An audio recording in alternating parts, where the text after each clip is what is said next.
Go ahead. Hey Jay, so do you hear me? Yep. So I grew up. Sorry if my car's super loud. That my suspension's all messed up. But I grew up in a Protestant paradigm. My grandpa's a huge Protestant pastor. I'm kind You of mean like falling he's out physically huge, like a Nephilim? Yes, he's 18 feet tall. No, but I am still trying to rectify the fact that, like David, he in the Psalms he says that he was conceived in sin, and James makes it clear that if you avoid doing something good, if you know something is good and you don't do it, that's a sin.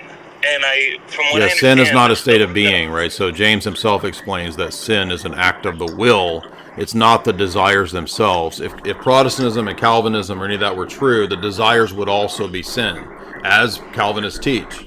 But James says that desire, when it is given birth and is consented to, is the sin.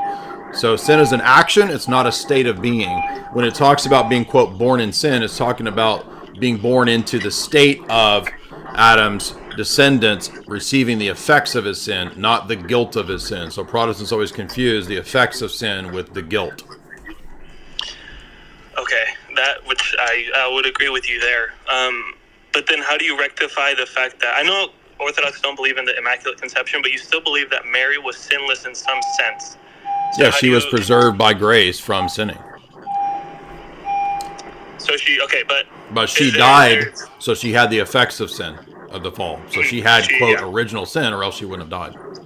Okay. And even Roman Catholics believe she died because they believe in the Feast of Dormition. Can one unconsciously sin?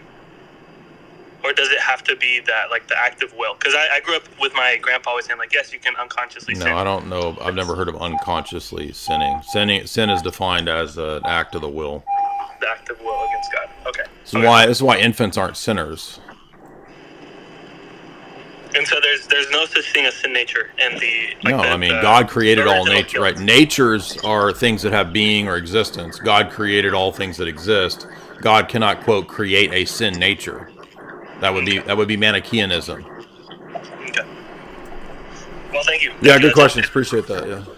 Thank you. Confused.